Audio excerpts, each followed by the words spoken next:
No mundo esportivo, atletas, treinadores e equipes vão ao extremo para tentar obter a vantagem. E enquanto alguns treinam duro, outros recorrem ao jogo sujo para reivindicar um lugar ao pódio. Mas uma vez que eles são pegos, o jogo acaba. Com isso, vamos dar uma olhada em mais atletas que foram pegos trapaceando no caminho para a vitória.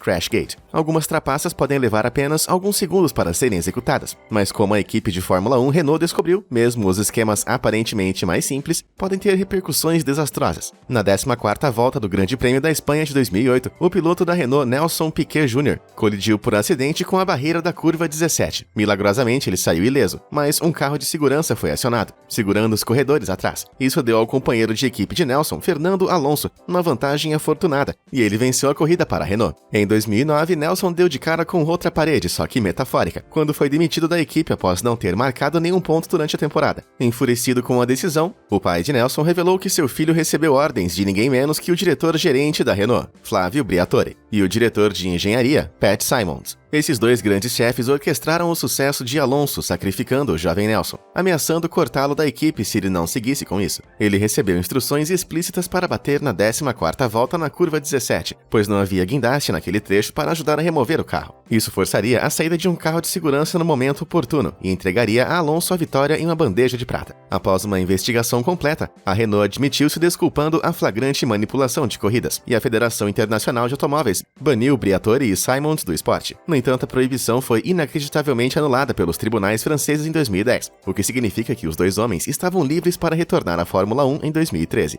Isso é muito frustrante e angustiante. Vamos aliviar um pouco desse estresse por um momento. Se você acha que Briatore merecia uma punição mais dura, aperte o botão de curtir. Mas se você acha que Symonds deve ficar longe do esporte para sempre, aperte o botão de se inscrever. Mas se você acha que nenhum deles deve ficar perto de uma corrida de novo, aperte os dois.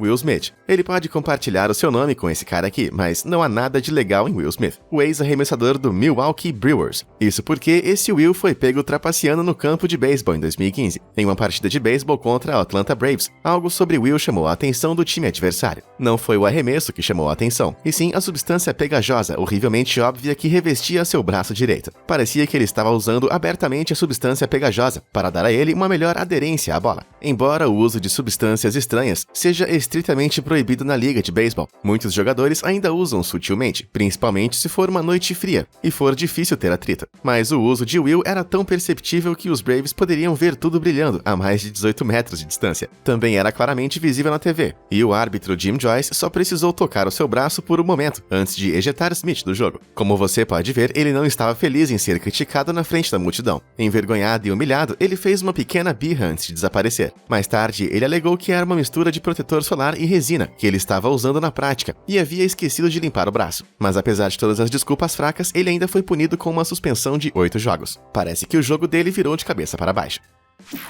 Marvin Hitz. O futebol é normalmente um jogo bonito, embora tenha tido sua parcela de escândalos e trapaças feios. Alguns são notoriamente dramáticos, como rolar no campo como um bebê após um breve contato, ou dar cabeçadas em jogadores em campo. No entanto, outros são um pouco mais sutis. É só perguntar para Marvin Hitz, do Augsburg FC, que foi pego jogando sujo em 2015, depois que um pênalti foi marcado para o atacante do Con FC, Anthony Modeste. Hitz deliberadamente enfiou sua chuteira no gramado do pênalti. Ele girou como uma bailarina bizarra e rasgou pedaços do gramado antes de voltar para o gol. Ao correr para a bola, Modeste escorregou de repente no relvado sabotado, permitindo a Hitz fazer a defesa que daria ao Augsburg uma vitória de 1-0. Depois de ser pego pelo árbitro de vídeo, o goleiro suíço tentou esconder o incidente, mas depois admitiu no Twitter que ele estava errado. O pedido de desculpas foi suficiente para satisfazer os dirigentes da Liga Alemã de Futebol, mas ele não se livrou totalmente. O chefe das instalações de Augsburg, Hans Rutter, enviou a Hitz uma nota de 122 euros para cobrir os custos de reparo do campo. Embora não tenha sido uma gota no oceano para um jogador que ganha 1 milhão de euros por ano, Hitz e Augsburg FC prometeram fazer uma doação de caridade em vez de uma multa real. Quem diria que algo tão saudável poderia resultar em uma traição tão ruim?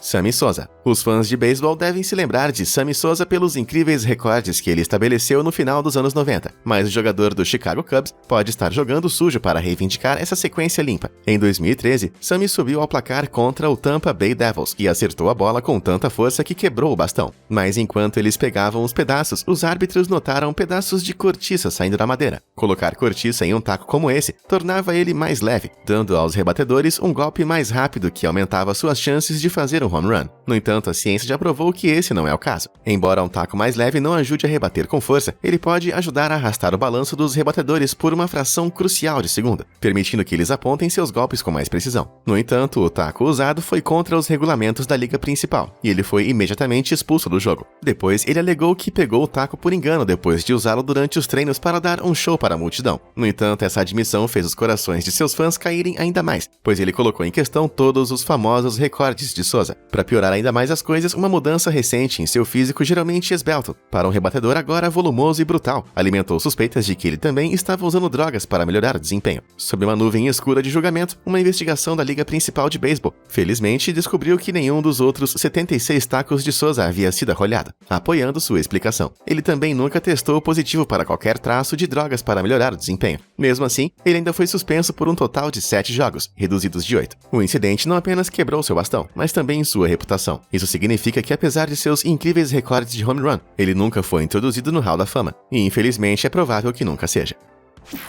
Lance Armstrong. A mentirosos, a trapaceiros e ao ciclista Lance Armstrong. 7 vezes vencedor do Tour de France, negou o uso de drogas para melhorar o desempenho ao longo de sua carreira. Mas a verdade finalmente veio à tona. Em 2010, o ex-companheiro de equipe de Armstrong, Floyd Landis, foi destituído de sua vitória no Tour de France de 2006, em meio a uma controvérsia de doping sanguíneo. O doping sanguíneo envolve a remoção de sangue bem oxigenado do corpo, e em seguida, a transfusão de volta por injeção durante os momentos oportunos da competição.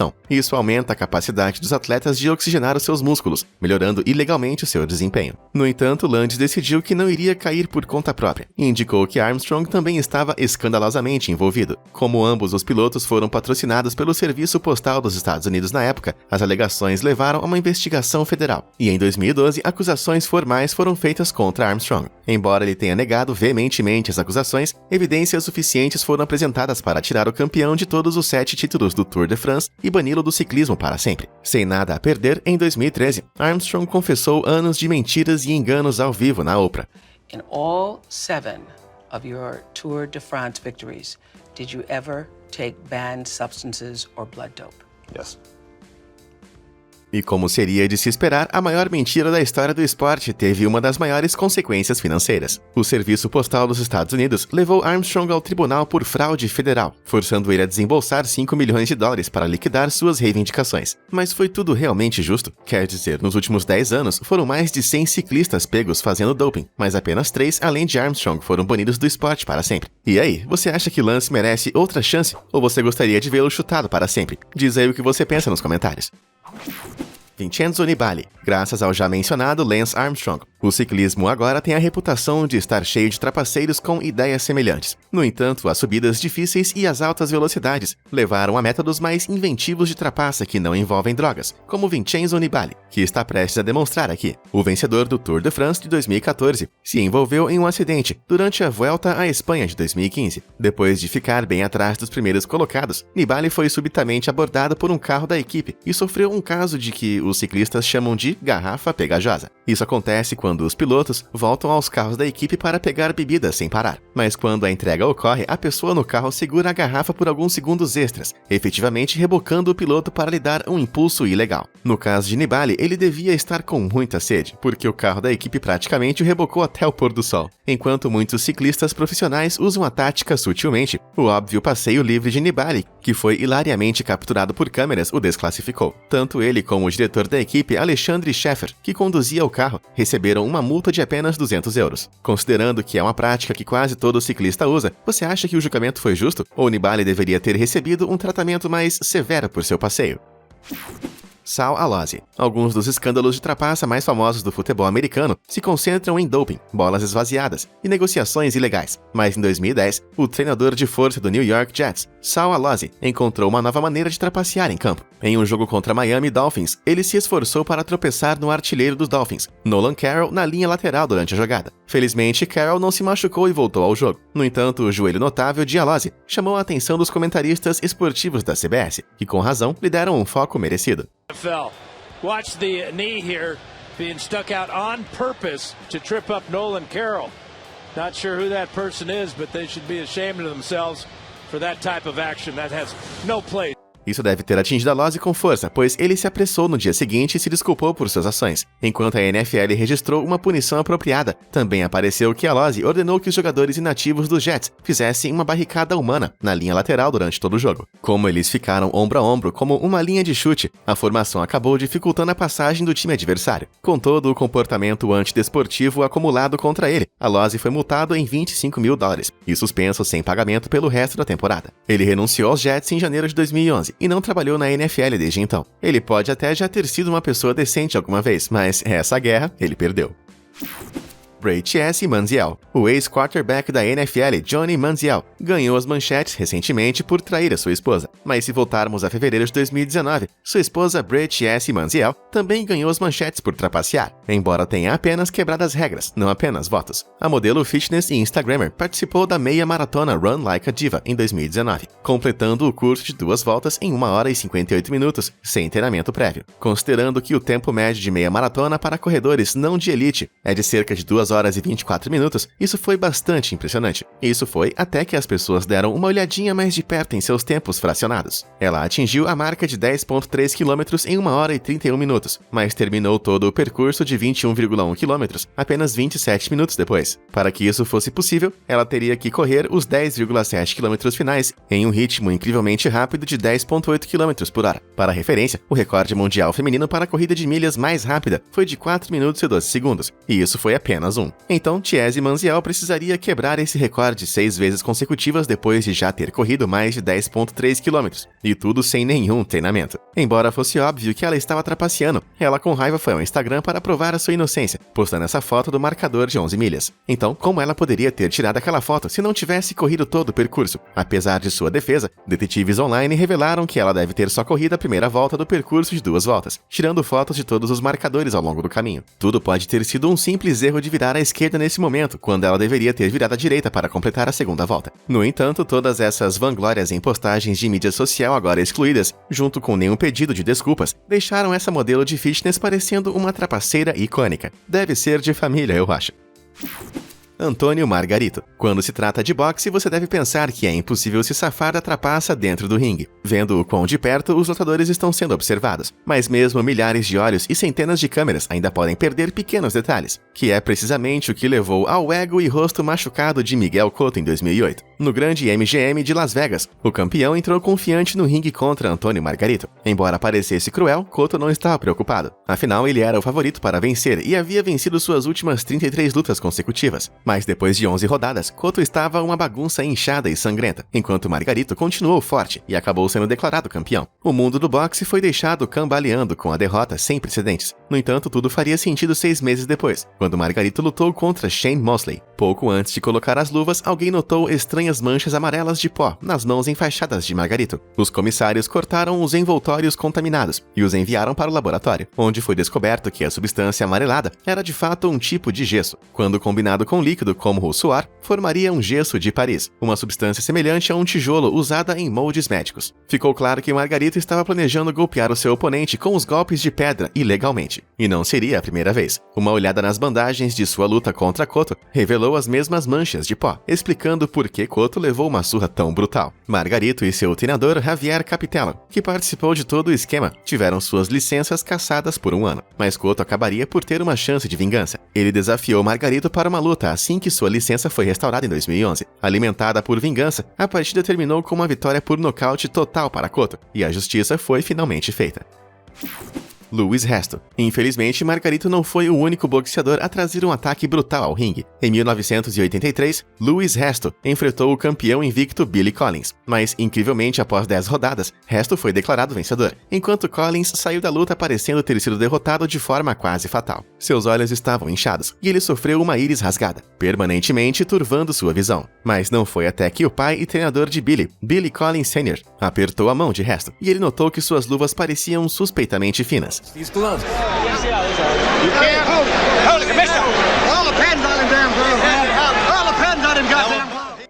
A comissão do estado de boxe de Nova York investigou a alegação de Collins e revelou que o treinador de resto, Panama Lewis, havia removido um pouco de preenchimento de cada luva. Isso tornou os socos de resto muito mais difíceis e muito mais prejudiciais para Collins, o que explica por que o boxeador parecia ter sido atropelado por um carro. A comissão também concluiu que Resto sabia da adulteração e havia seguido o plano. A licença de boxe de Lewis foi revogada e Resto foi suspenso por tempo determinado. Mas não acabou por aí. Durante uma entrevista coletiva, Resto admitiu ter usado fita adesiva para embrulhar as mãos que estavam embebidas em gesso de Paris. Assim como Margarito, Resto estava esmurrando Billy com um par de gessos duros como pedra, debaixo de suas luvas sem acolchoamento. Ambos os homens foram julgados por agressão, conspiração e posse criminosa de uma arma mortal. Eles foram considerados culpados de todas as acusações, desembarcando cada um deles com 2 anos e meio de prisão.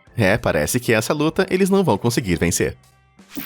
Romano Fenati. Manter a calma é parte integrante de ser um atleta profissional, algo que o motociclista Romano Fenati claramente não conhece. Competindo como parte da San Marino Moto2 2018, Fenati foi agressivamente ultrapassado pelo concorrente Stefano Manzi. Enfurecido com a manobra, Fenati decidiu realizar uma das trapaças mais estúpidas e perigosas da história do esporte. Ao atingirem a velocidade de 140 milhas por hora, Fenati se inclinou e puxou o freio dianteiro da moto de Manzi. O esquema idiota poderia ter falhado e matado seu oponente, mas ele claramente pensou que poderia se safar com a decisão em frações de segundo. Felizmente, as câmeras capturaram cada segundo de sua estupidez. Ele foi imediatamente desclassificado, sua licença de corrida revogada, e seus contratos com os Marinelli Snipers foi rescindido. Foi uma violação de conduta tão grave que o sistema de justiça italiano até considerou julgá-lo por tentativa de homicídio. Romano mais tarde se desculpou por suas ações horríveis, mas poucos acreditaram que era sincero. Afinal, esse idiota tinha um histórico de chutar as motos de outros concorrentes no meio da corrida e até desligar os motores na linha de partida. Acho que todos podemos concordar. Ele só se arrependeu de ter sido pego. Alessandro Andreoli. À medida que as trapaças ficam cada vez mais sofisticadas, o mesmo acontece com a tecnologia projetada para detectá-los, algo que o ciclista Alessandro Andreoli descobriu da maneira mais difícil. O piloto de 53 anos ficou em 3º lugar em um evento de ciclismo amador em Bezzoli, Itália, em julho de 2017. Mas depois de cruzar a linha de chegada, ele foi subitamente sinalizado pelos oficiais da corrida. Sem que ele soubesse, estavam usando uma arma novinha em folha em seu arsenal contra trapaças: câmeras térmicas. Com essa nova tecnologia de ponta nos dedos, os funcionários poderiam facilmente escanear bicicletas em busca de sinais de calor de aparência suspeita, indicando se havia motores elétricos escondidos dentro do equipamento dos atletas. Infelizmente, o tubo do selim da bicicleta Argon 18 de Andreoli iluminou a câmera como uma árvore de Natal. Mas antes que pudessem desmontá-lo, Andreoli admitiu sua culpa e foi desclassificado. Embora essa tecnologia de trapaça tenha sido usada para nivelar o campo de jogo com sucesso, ela não é precisa o suficiente para provar qualquer jogo sujo com certeza. Em 2016, por exemplo, as câmeras térmicas supostamente flagraram o piloto esloveno Primož Roglič tentando trapacear na corrida Strade Bianche. Pontos quentes nas imagens térmicas de sua bicicleta indicavam que havia algo gerando muito calor em sua roda traseira, mais do que seria esperado apenas por atrito. Mesmo que sua bike nunca tenha sido verificada para procurar um motor oculto, as imagens foram transmitidas pela televisão francesa para o país julgar. Muitos acreditavam que o piloto era culpado de doping mecânico, embora Roglič tenha negado veementemente as acusações. Mas novas suspeitas foram levantadas contra ele. Apenas no mês anterior, ele havia feito uma mudança suspeitamente tardia, durante o contrarrelógio do Giro de Itália. Embora ele tenha alcançado o tempo mais rápido do grupo, essa mudança significava que sua bike vencedora também não havia sido checada. Mesmo que as acusações tenham sido feitas contra ele, as imagens térmicas por si só não foram suficientes para condená-lo por qualquer irregularidade. Mas o que você acha? Realmente parece que Roglič trapaceou usando o motor oculto? E vocês conhecem alguma outra história de trapaça de atletas? Conta aí nos comentários. Obrigado por assistir e até a próxima!